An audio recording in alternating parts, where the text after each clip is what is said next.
ऊपर वाले की करनी पर भरोसा रखो। मोटिवेशनल भगवान की कहानी। हम सभी के मन में कभी कभी ना कभी ये बात तो आती ही है कि भगवान जो कुछ भी हमारे या दूसरे के साथ करता है वो हर बार सही नहीं होता।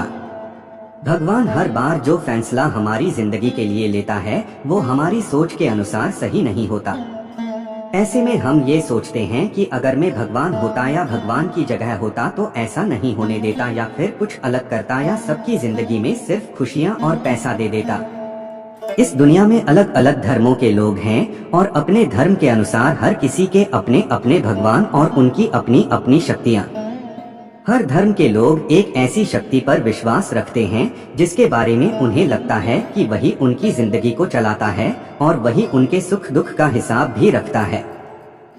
आज इस भगवान की मोटिवेशनल कहानी के जरिए आप ये सीखेंगे कि क्यों हमें ऊपर वाले की करनी पर शक नहीं करना चाहिए। वो जो करता है उसके पीछे कुछ ना कुछ कारण होता है, लेकिन जब हमारी जिंदगी में बहुत तकलीफें या मुसीबतें आती हैं तो हम उस ऊपर वाले की करनी पर शक करने लगते हैं और ये सोचते हैं कि अगर हम उसकी जगह होते तो सब कुछ ठीक कर देते, दुनिया में खुशियां ले आते, लोगों की जिंदगी बदल देते या और कुछ। इस दुनिया में अलग अलग धर्मों के लोग हैं और अपने धर्म के अनुसार हर किसी के अपने अपने भगवान और उनकी अपनी अपनी शक्तियाँ। हर धर्म के लोग एक ऐसी शक्ति पर विश्वास रखते हैं जिसके बारे में उन्हें लगता है कि वही उनकी जिंदगी को चलाता है और वही उनके सुख दुख का हिसाब भी रखता है। लेकिन जब हमारी जिंदगी में बहुत तकलीफें या मुसीबतें आती हैं तो हम उस ऊपर वाले की करनी पर शक करने लगते हैं और ये सोचते हैं कि अगर हम उसकी जगह होते तो सब कुछ ठीक कर देते, दुनिया में खुशियां ले आते, लोगों की जिंदगी बदल देते या और कुछ। बहुत समय पहले की बात है। एक गांव में मनोहर नाम का एक व्यक्ति रहता था। वो गांव में रहकर की छोटा मोटा काम करके अपना जीवन यापन करता। मनोहर भगवान पर बहुत विश्वास रखता था। गांव में जब भी किसी के साथ कुछ अच्छा होता तो वो मंदिर जाकर भगवान से हमेशा उस चीज के लिए धन्यवाद बोलता, लेकिन गांव में जब कभी किसी के साथ कुछ बुरा होता तो वो भगवान के सामने जाकर उनसे सवाल करने लगता। सवाल करने के बाद वो अक्सर ये बोलता कि भगवान आपने उनके साथ अच्छा नहीं किया, अगर आपकी जगह में होता तो सब कुछ ठीक कर देता। मनोहर के सवाल करने की इस आदत से तंग आकर एक दिन भगवान उसके सामने प्रकट हो गए। उन्हें देखकर मनोहर आश्चर्य से भर गया। भगवान बोले, मनोहर तुम हमेशा किसी का बुरा होने पर मेरे पास आकर मुझसे सवाल करने लगते हो और ये सोचते हो कि अगर तुम मेरी जगह होते तो सब कुछ सही होता। जैसा तुम सोचते हो ये सब उतना आसान नहीं है। मुझे हर किसी के लिए सही व्यवस्था करनी पड़ती है। एक जगह पर खड़े रहकर धैर्य से लोगों की प्रार्थनाएं, सुख दुख गुस्सा ये सब सुनना और किसे क्या देना है या किसी से क्या लेना है ये सब तय करना आसान नहीं होता। मनोहर बोला, प्रभु आपका काम तो आसान ही है।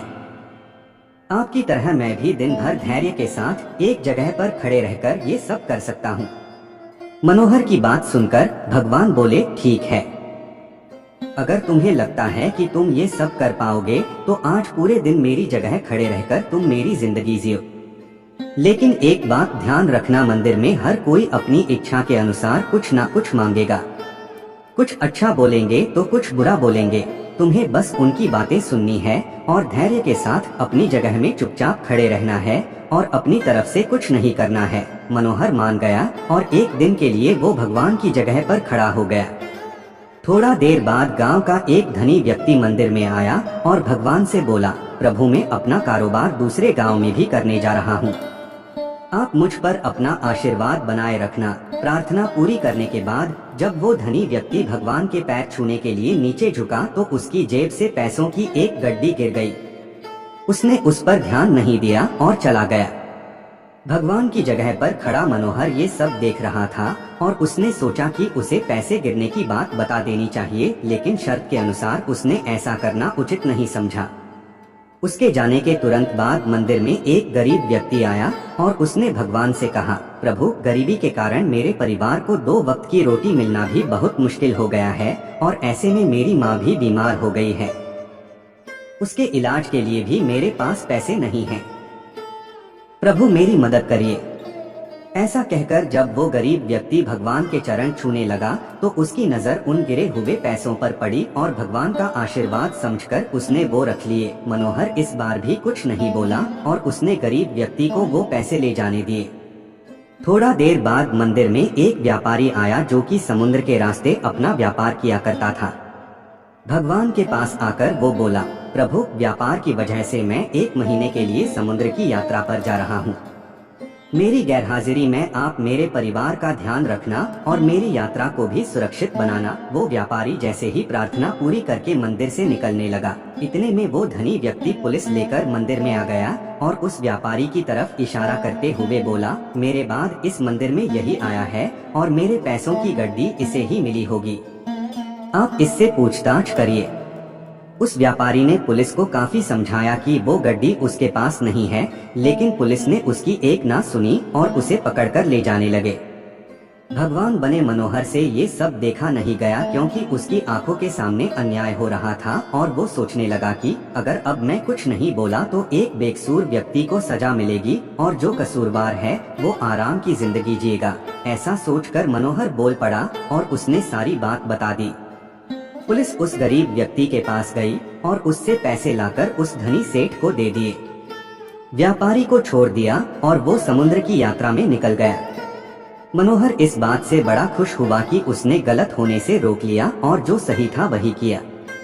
लेकिन इस सब में उसने अपनी शर्त तोड़ दी और भगवान फिर से वहां आ गए। भगवान को सामने देख मनोहर ने गर्व के साथ उन्हें सब कुछ बताया। मनोहर की बात सुनकर भगवान बोले, आज तुमने अपनी चुप्पी तोड़कर मेरी सारी योजना को बर्बाद कर दिया। तुम्हें नहीं पता कि उस धनी व्यक्ति ने गलत कामों से बहुत धन कमाया है। यदि उसमें से थोड़ा धन उस गरीब की मदद में लग जाता तो उस धनी व्यक्ति के पाप कम होते। और वहीं तुमने उस व्यापारी को समुद्र की यात्रा पर भेज दिया, जबकि कल समुद्र में तूफान आने वाला है जिसमें उस व्यापारी का जहाज डूब जाएगा और वो जीवित नहीं लौट पाएगा। अगर पुलिस उसे ले जाती तो वो समुद्र यात्रा में नहीं जा पाता और उसकी जान बच जाती। वहीं दूसरी तरफ वो गरीब व्यक्ति उन पैसों से अपनी माँ का इलाज करा लेता।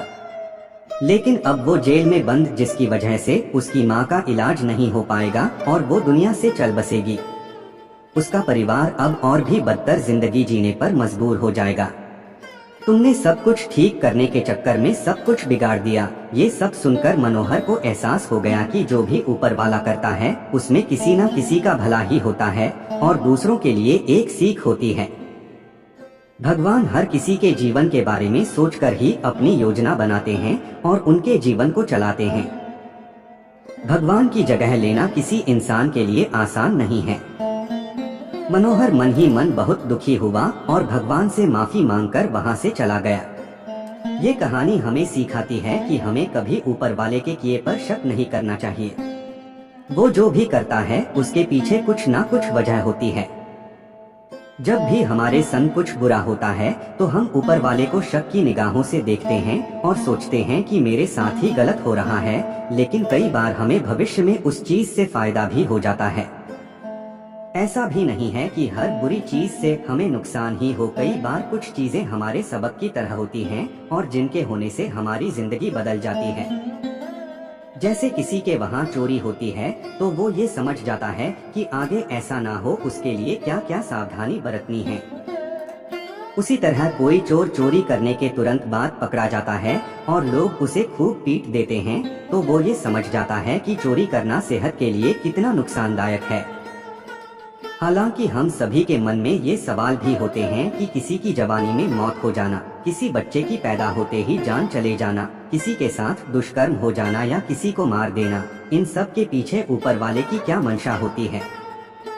ऐसा क्यों होता है? दोस्तों, इन सवालों का कोई सटीक जवाब तो मेरे पास भी नहीं है, लेकिन मैं इन सबको लोगों के पिछले या इस जन्म के बुरे कर्मों का मिला फल समझता हूँ। उसके अलावा मृत्यु तो एक सत्य है जिसे हम सभी समझते हैं। जो आया है वो तो जाएगा ही, फिर चाहे पहले या बाद में। आई होप ये छोटी सी मोटिवेशनल भगवान का वीडियो पसंद आया होगा। आप अपना प्यार बनाए रखें और सपोर्ट करते रहे। लाइक सब्सक्राइब नाउ, शायद एक दीवाना।